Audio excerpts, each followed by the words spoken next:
And we have Mr. I Stay Woke. And Mr. I Stay Woke. What's happening? What's happening? What's happening? This is the student master teacher, Mr. I Stay Woke, Chris Monroe, and I'm right back at you with another real estate video. We got a special treat for you tonight. We got a beginning wholesaler, beginning investor, but guess what? He ain't a beginner no more. He closed 5 deals in less than 5 months and maybe more. We're going to get to his story and more, how he did it, how he found the buyers, all that good stuff. If you find any of this information that we're going over today valuable to you, be sure to smash the thumbs up button and share it out. Somebody else might want to hear this information that's trying to get into this game and do it. So without further ado, let me see if I got my brother Richard coming in all the way down from Louisiana. What's up, bro? What's going on, Chris? Everything's good, man. Welcome, welcome, welcome. I know you came into the game swinging and showing everybody how to get this wholesale thing going. But for people who may not know, give a little bit of background of how you even found out about real estate and what you were doing before you got into real estate investing. Absolutely. So let's rewind back to around early May. My cousin sent me a video of was it Mark Whitten talking on the Breakfast Club, and he was speaking a little bit about real estate investing and wholesaling. And granted, I had never heard of anything like that before, so it was intriguing to me. So I went and did some research, and I started gathering some information about real estate investing in general, and watching videos of wholesale and whatnot. And I started just trying to implement what I would need to do in order to be successful with that. And then like once you get on YouTube and you click on one video and another video leads you to something else. So that's how I came across it. And for me, only thing I had to do was just try to reach out and connect with a couple of people locally. And I went on Facebook, local groups, added some people, and shout out to my boy Chevy. So one of the key things, when you're getting into this game, is to network and connect with people. So like I said, I got into the local Facebook groups, reached out, and I was like, man, can you just I'm interested in learning real estate. Can you kind of show me the ropes and show me what to do? So he was like, yeah, man, absolutely. So I linked up with him and followed him on a couple of appointments, and he showed me how to break down, calculating the ARV, to what properties need to look for, to gathering info about building a buyer's list, to a whole lot of stuff. But it's you can teach yourself how to do it. Everything is online. Everything, the contract's online. You've got a lot of people teaching material like yourself on YouTube. So you kind of got to get lost in the mix and lose yourself on YouTube, and then just kind of put yourself out there, and you got to have confidence in it too. So, right. I hear you. And networking is very important, because what they say, your network is your net worth, right? Yeah, absolutely. Most definitely. So do you feel like it was difficult for you when you first started out, or do you feel like it was kind of easy because you knew to find somebody else that can kind of hold your hand through the process? Well, I'm not gonna lie, it was a little in the beginning, the first couple of months. The first couple of weeks rather, when I was really learning about it. It was a little bit overwhelming trying to learn all of the information at one time. But I just kind of, like I said, I kind of took it slowly, and then I started reaching out, and then I looked at certain comments and stuff like that on Facebook, and I started putting 2 and 2 together. But it really was beneficial to have a mentor to kind of show me the ropes, though. So to back it up, before what I was doing, I went to Louisiana Tech, graduated 4 years, got a business degree. But for me, I've always been an entrepreneur. I've always had an extra hustle in my game, and I was into the whole reselling sneakers thing for a while. So I've always been looking to further myself and to try to make myself put myself in a better financial situation. I'm in the stocks and all that stuff. So when I came across this real estate stuff, anything that I do, I go 100% full drive. So that's why I wanted to get into it, and it's working out so far. I know that's right. And so when you were doing the sneaker selling and stuff, is that just online or were you selling hand-to-hand combat, boots on the ground? No, I was boots on the ground everywhere. I was, going to the stores 8:30, 9 o'clock in the morning, buying up like 5, 10 pairs, then posting them on the marketplace, reselling them, or I was posting them on eBay, Square, Kick Square, all that stuff. And I was selling a lot of them. But the market, it got saturated because Jordan Brand and Adidas, they started competing. Jordan wanted to put out more pairs, so pairs start sitting in the stores. So the resale market kind of like dwindled a little bit. So, and I was looking for my next move, and this real estate stuff came up, and it was like, hey, here you go. I know So that's right. So it was I think it probably is a better transition for a person that has some type of sales background, some yeah, type of skills to where, we've actually sold something because that's how it was for me. I came from right, the resale business as well. I'm an okay, auctioneer too. So 25 and I, 45 and I, 45 and I sold. So I do all that. And so it was like, when you learn how to sell stuff like flipping paper, real estate, I can do yeah, that. It seemed yeah. easy. So you think those skills that you learned in that was easy to make it for you to, close up a couple of deals real quick? Oh yeah, yeah, absolutely, man. It basically everything that I did when I was running my sneaker business.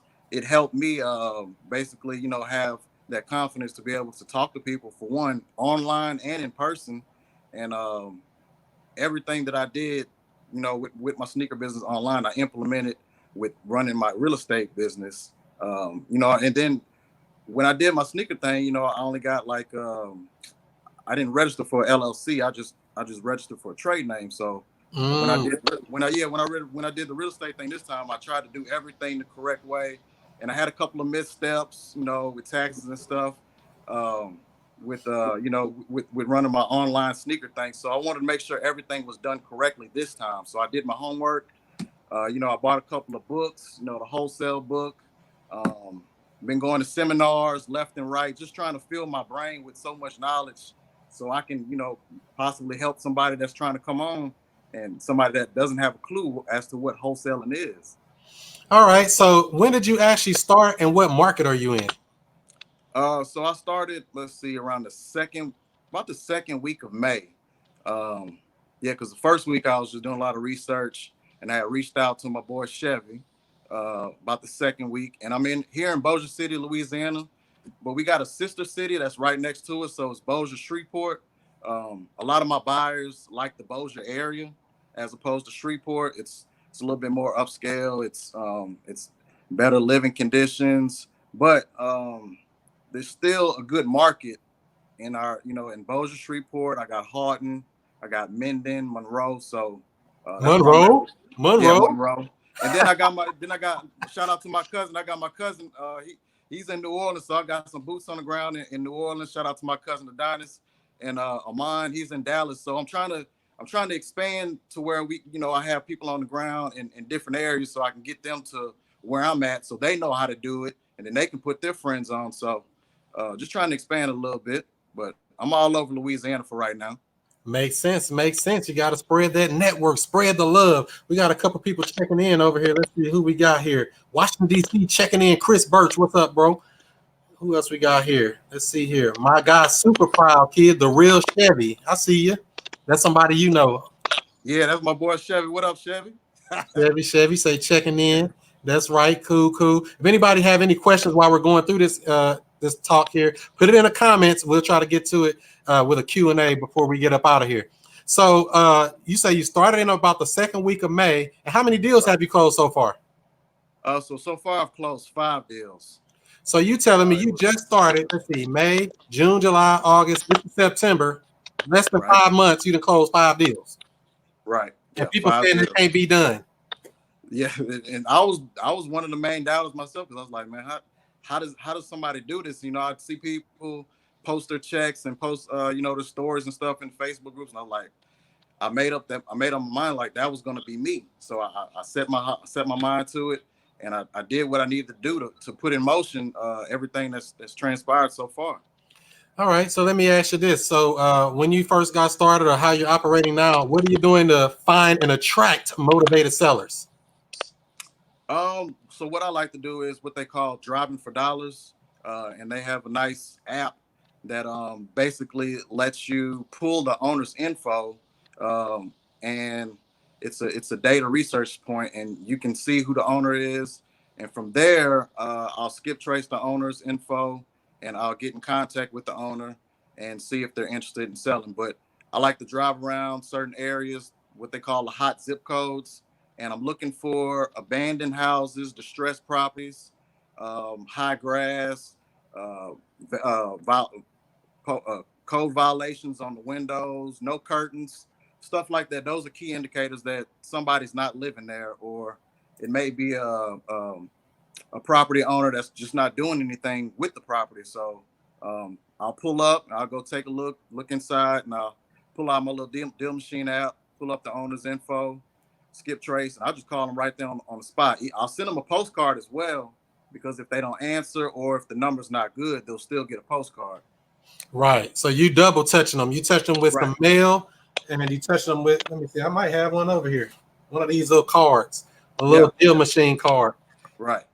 If I always tell people to sign up for that thing too. I mean, especially to try it out. I tell them put in that promo code WOKE for a free deal credits and a free trial. So that's definitely deal machine it changes everything. But people want to be cheap. What do you think about people say I just need to save money and don't spend no money on marketing and just do it the free way? What do you think about that? Nah, you got to put a little bit of money in there. I mean, there's some apps out there, like Deal Machine, PropStream. Those are key to running a successful real estate investing business, because you need those data points to rely on to have accurate information. If you're trying to do everything the cheap way, you're gonna end up coming up short. So, one thing I learned a long time ago is if you want to do something to be successful, you got to invest in yourself. So you're gonna have to invest a little bit of something. I mean, it's really no paper up front, but if you want to make it good and be successful, you're gonna have to put a little bit of something into your business and what you're doing.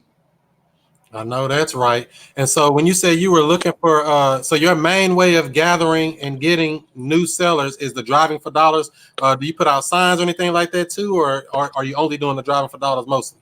Yeah, putting out bandit signs. Also, I'm scanning Facebook Marketplace, looking on Craigslist. I have some friends that are contractors, roofers. So if they go on a job, they may talk to somebody, and I may get a referral. Like two of my deals came from a referral. So somebody I went to school with, he's in a roofing business, and he sent them my way. He went to talk to the owner. So, and then I cut them off. I broke them off some of my commission that I got from the deal as well. So it's enough money for everybody to eat. So that's a few different ways to find motivated sellers. Yeah, and I would agree with what you're saying there when it comes to networking, because you definitely gotta, start talking to people. It might be somebody right in your family, somebody right on your block, a neighbor that you cut the grass for when you was a kid, anything. They want to sell a house, and you right there on the block, and it's a deal right in your lap. You don't know that. Like, wait a minute, don't even know. Right? Yeah. I understand that definitely. So, when you find these buyers or these sellers, I'm sorry, when you find these sellers and you skip trace them, what kind of conversation do you have with them when you call them up? Is it like kind of like a cold call? Like are they mean to you, nice to you? How do they respond? It's half and half. I mean, most of the time when I'm picking up the phone, I'm calling them. I introduce myself as, hey, I'm Richard. I'm a local real estate investor here in the Shreveport-Bossier area. I'm looking to pick up some properties here in your area. Are you interested in selling? I mean, you either get a yes or a no, or what's your offer? And I'll say, well, let me compile some numbers, and I'll try to get back to you. But you'll know if you have you can gauge whether it's a motivated seller, or if you're talking to an owner with multiple properties, because they're going to ask you what's your offer up front. But you can take the conversation a couple of different ways. You just kind of want to build rapport and ask them, how long they've been in the house. Have you done any updates? What repairs are needed? What's your motivation for selling? What do you plan on doing with the money after you sell? And that's how you kind of get the ball rolling. And then, you tell them a little bit about yourself, like, hey, I grew up in this area. I know a little bit about this area. And then say, hey, well, let me compile some numbers, and I'll get back to you. I'll save your contact info, and I may give you an offer, in a couple of days, or if it's possible, I'd like to come check out the property. So, and you schedule a time that's convenient for both of you, and you kind of go from there. It makes sense. I mean, it's so powerful with the questions, because my motto was when I go in the phone with any of them, I know nothing.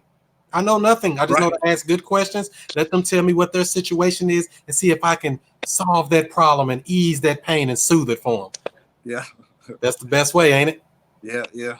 And then So, you get better, you get better with each conversation that you have, because first time you might start off like, hey, I want to buy your house, but then you kind of like, you build.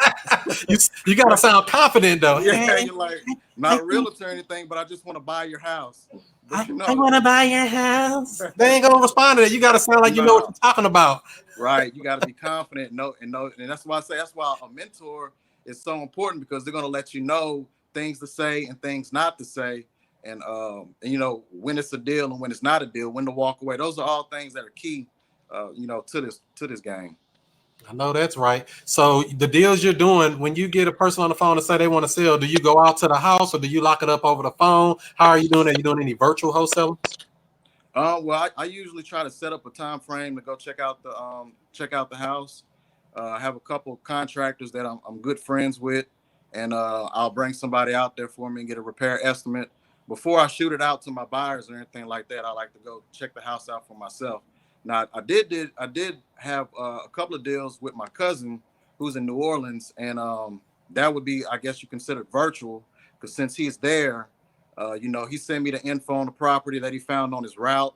I input it into the deal machine app, and we called the lady, talked to her, ran some preliminary numbers, and he went out to the property and checked it out. So um, that's pretty much what you do once you get them on the phone. You go set up an appointment, check the property out, and then you kind of go from there. And then you want to give them an offer if everything looks good. Makes sense. Makes sense. So you got to gather that information. You got Yeah, to be a professional information gatherer. Like, how can I help this person? How can I solve their problem? A lot of people go straight into the deal like, oh, how much and what you need and how much you want it. I'm like, no, right. you need to find out their pain point. You got Yeah. to solve the pain for them, because if you can't solve the pain, the numbers won't mean anything anyway, right? Yeah, it don't mean that. The numbers don't mean anything. The money doesn't mean anything, because you got to be helping the seller. So that's the key point. You got to try to find something so you can help the seller. And if the numbers work, then everything will work out. Fine. That's right. That's right. So, any event you come across somebody who wants to sell, you do your calculation to see what your offer is and say their mortgage is more than what you can offer. What do you do with those deals? Do you refer them off to someone else or do something different with it? Well, I'll just tell them.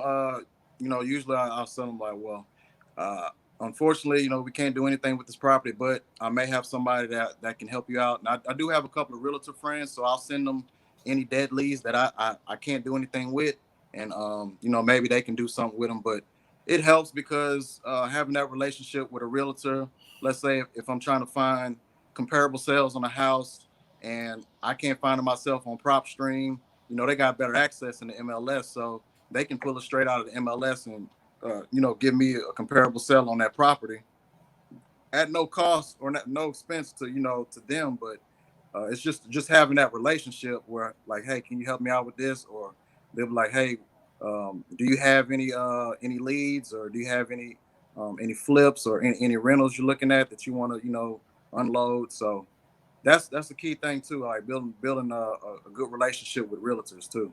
A lot of people think, well, I don't want to work with a realtor, or realtors have bad attitudes. No, realtors are investors just like us. Exactly. I mean, when they don't have listings, they're doing the same thing we're doing. Right. There you go. And you got to find competent people around you, whether it's a real estate agent, whether it's a title company or an attorney, Yeah, whether it's another investor, wholesaler, or whatever they are, competent people. Because there's a lot yeah, of incompetency running around here. You know that, right?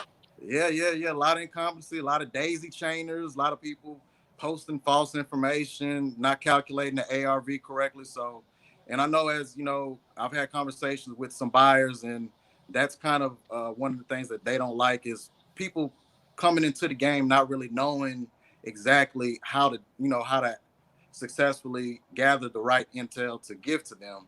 So they'll get an email and be like, what is this? Like this don't make sense. Like, or they'll just put it in their junk mail, not even check the email. So like I said, you got to have confidence in what you're doing, and know what you're doing. So They got going to these seminars and networking with people is just gonna make everything that you're doing run a lot more smoothly. Okay, I know that's right. So, with your deal finding, are you do you have people that's out driving for you as well to find you deals, or is it just mostly you? It's mostly me. I have a couple of partners that that do it too, and if they find something, they'll send me stuff. I put out a ad on Facebook a couple of months ago, like because you remember when the Uber thing came out, where people were paying Uber drivers to try to get them to find properties for them and send them to them, but I never really got anywhere with that. But that is a good strategy to implement. You know, finding an Uber or a Lyft driver to pick properties for you, and then you kind of break them off if it leads to the closing table. But That's for right right. now, for right now I'm just driving by myself and finding my own leads on Facebook, Craigslist, and whatnot, referrals. So you getting a lot of leads from the freeway, so are Yeah, basically free. yeah. But I mean, at some point, I do plan to scale.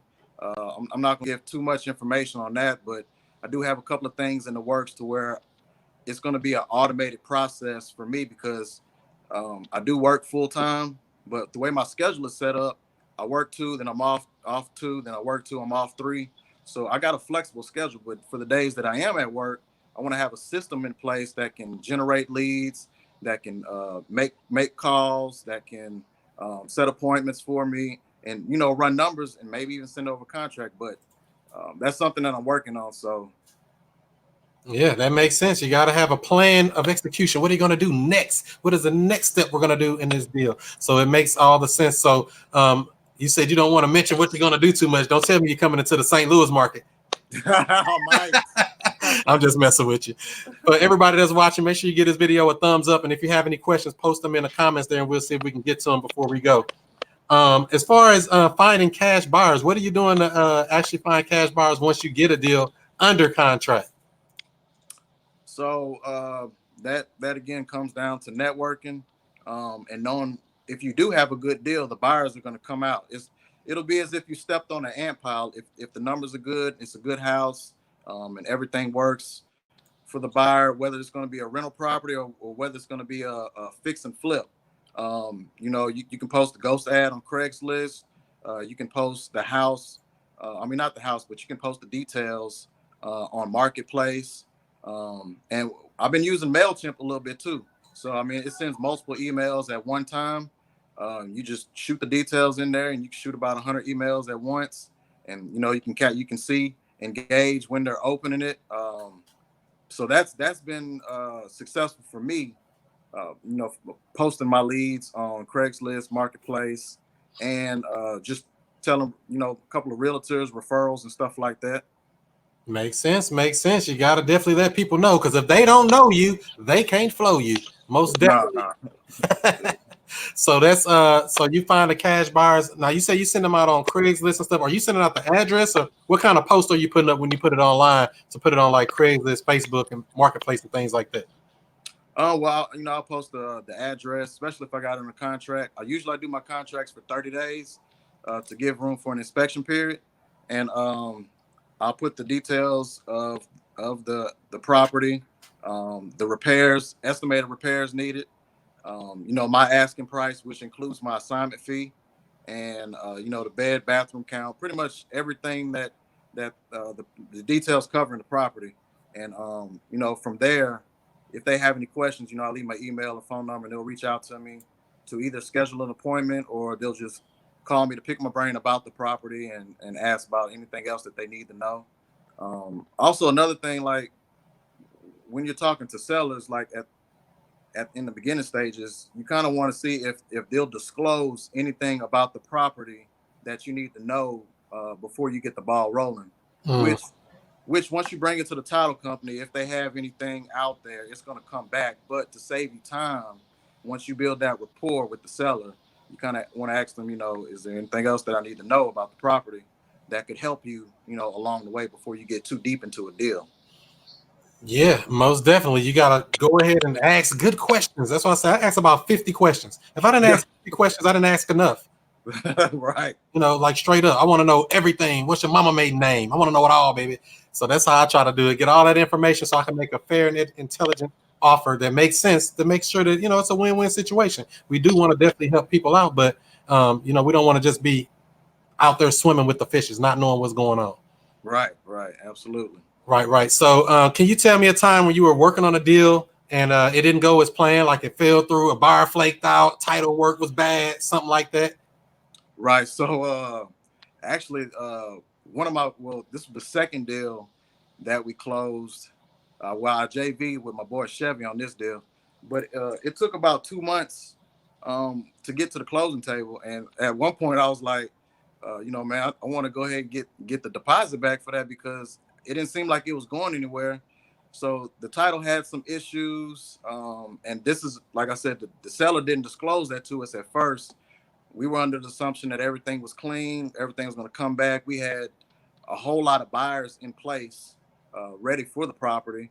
So once it got hung up, it just got stuck at the title company for a couple of months, and they had to, do their thing on their end. And yeah, I almost lost faith in the deal, but it finally came through about a week after. I was saying, man, let's go get that EMD back.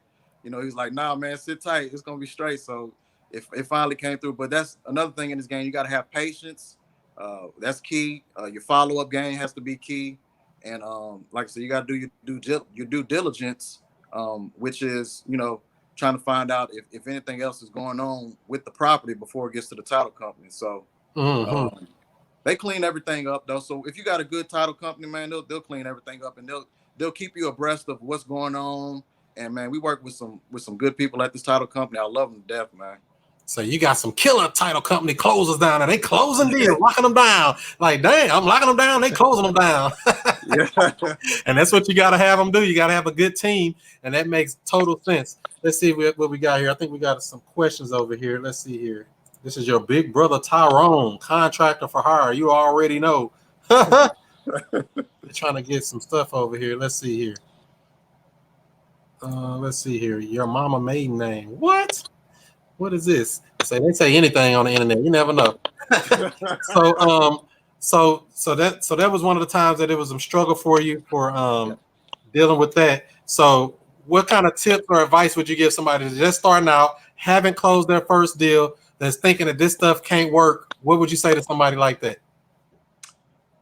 You just got to keep your foot on the gas. I mean, there are going to come times where you may be a little discouraged, but there's always going to be more deals out there. That's the thing about this real estate. It's ever evolving. It's forever evolving. There's always going to be somebody needing to sell a house. There's always going to be somebody wanting to buy a house. So if that's not motivation enough for you to keep going, I mean, I don't really know what else to say, because there's a lot of people buying and selling out here, no matter how the industry shifts. So you just got to keep going, keep networking, keep researching, keep reading.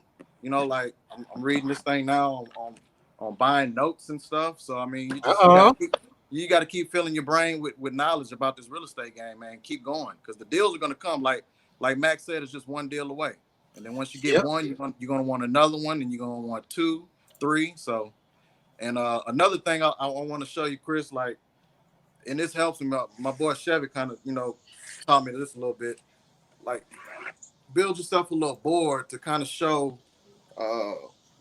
what deals you got in place, your potential leads, keep track of everything, stuff that you close, so you can see your goals and your successes outlined right there for you. So I don't know, but I tell you one thing. I think you're gonna need a bigger board, man, because you putting in that work down there. But you got to start somewhere. Ain't nothing wrong with that. Yeah, man. So yeah, that help. Anything you can do to get organized, that definitely makes a big difference. I agree with that. Yeah. So when you got your board on there and you get that thing filled up, what you gonna say? Oh man, I done filled up the board. I don't know what to do. I gotta go buy another one or a bigger one. You gotta buy a bigger board. Yeah. Ain't nothing wrong with that. So what is your plan going toward the future? You gonna stay wholesaling, or you gonna try to move over to some other stuff? Like, you gonna do some fixing and flipping yourself? What do you plan to do going into the future? Well, in the next 6 months, what I set a goal for initially when I started out in May, I wanted to do 100K in assignment fees before I jumped into the rental game, before I jumped into fix and flips. So I'm almost halfway there. Once I get there, I think that's going to be my next step, is trying to get about 2 or 3 rentals and going from there. But like I said, I got to figure out a way to scale my business with me working part time, with me working full time, so that I can get to that goal. So, I've done about 34, 35K. I'm almost halfway there. So I'm giving myself another 6 months to get there. And then I'm gonna try to jump into the rental game and these multifamilies. That's where it's at, multifamily. You right. That's where the cash flowing. Yeah. Cash flow is king, baby. Give me some cash flow. I ain't looking for no cash. Just give me the cash flow. That's where it's at. And then That's another thing I wanted to stress to people that's just starting out, and they're in these groups and they're seeing people post their checks and stuff like that. Like, they're good. It's a good amount of money, but keep in mind you do got to pay taxes on it. So you got to put a little bit aside, get you a good CPA, get your business in line, get your LLC, make sure everything is lined up. New Heights Property Group. You make sure everything looks good on paper, and you want to set some money aside to not only put back into your business, but to put it back for taxes as well. Yeah, because Uncle Sam is waiting on you. He said, "Oh, you think you're gonna be successful, huh? Give me that check, baby. They're gonna take your money like this, fake money, fake money.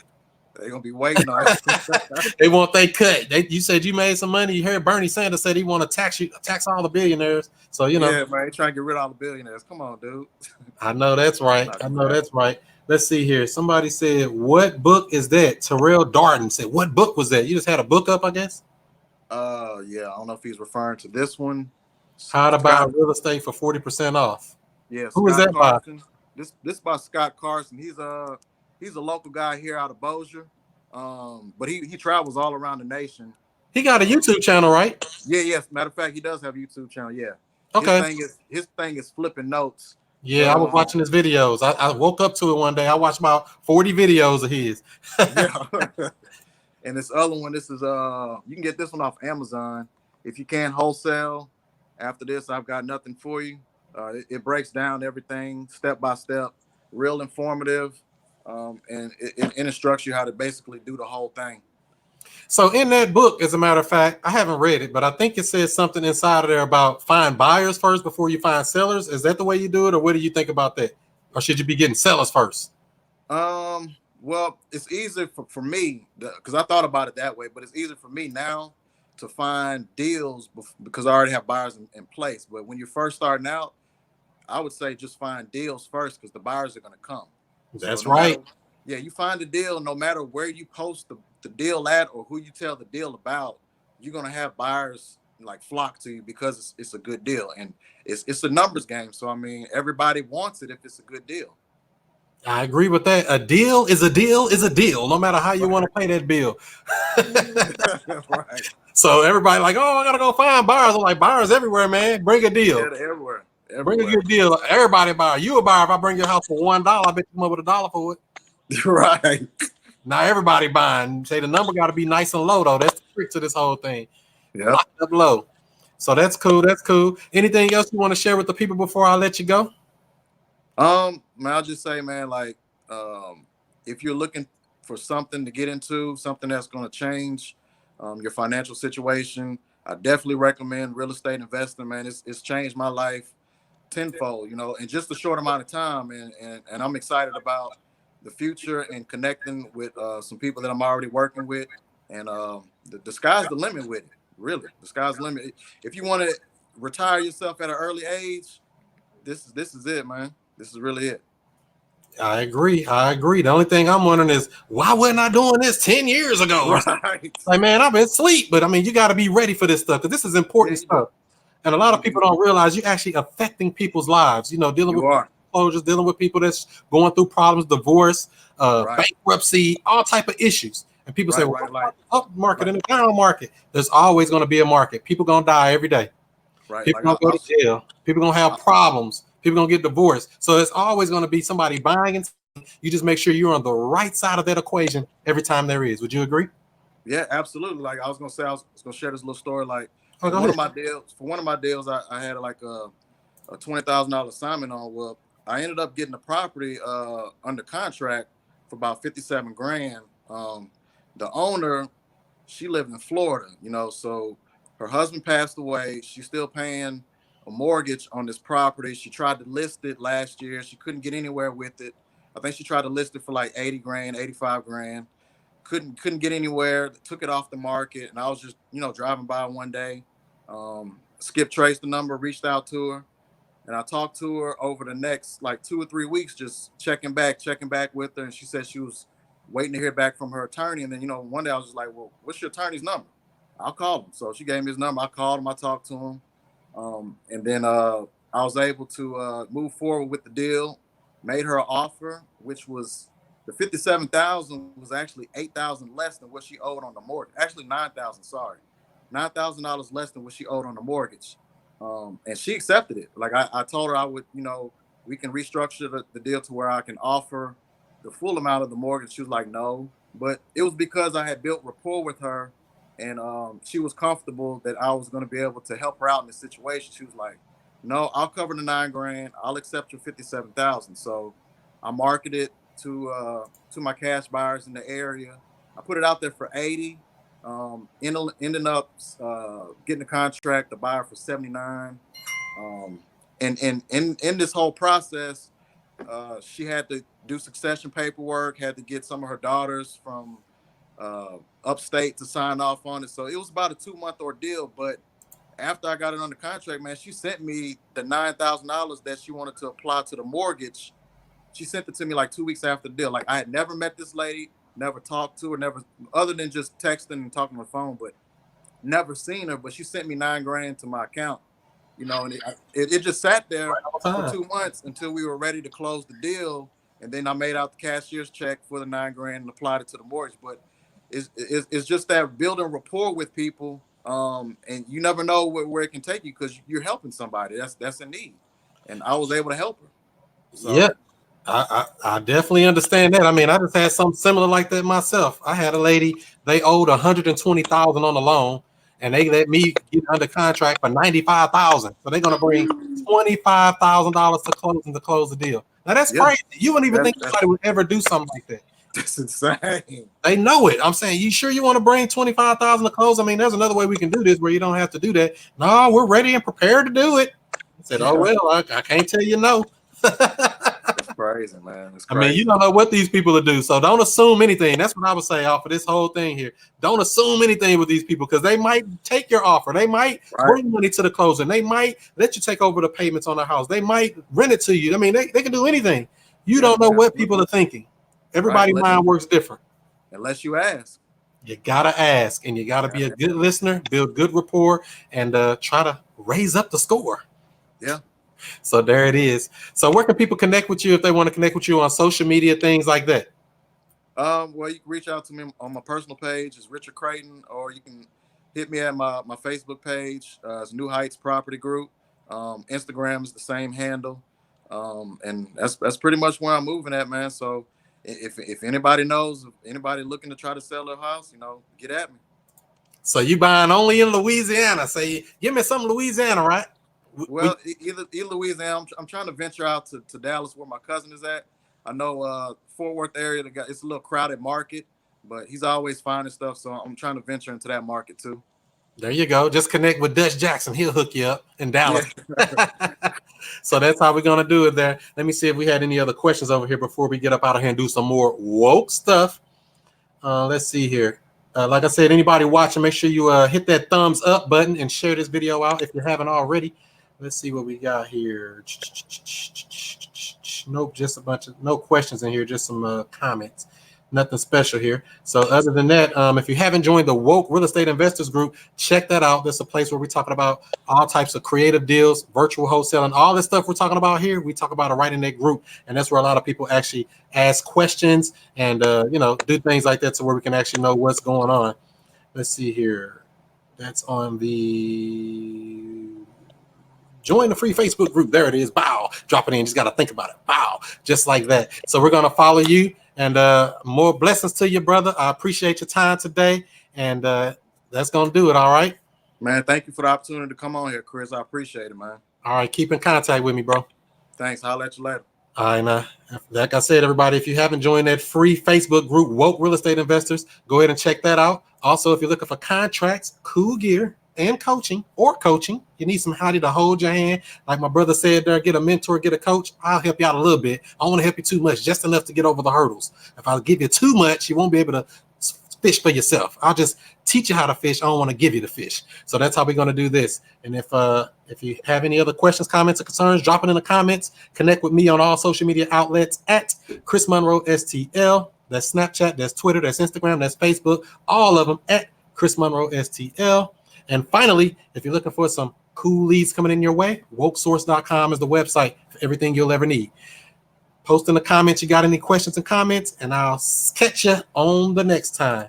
Other than that, do what you do, be who you be, and I'll see you before you see me.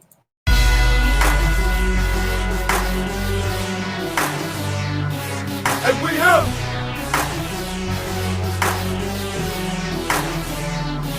And we have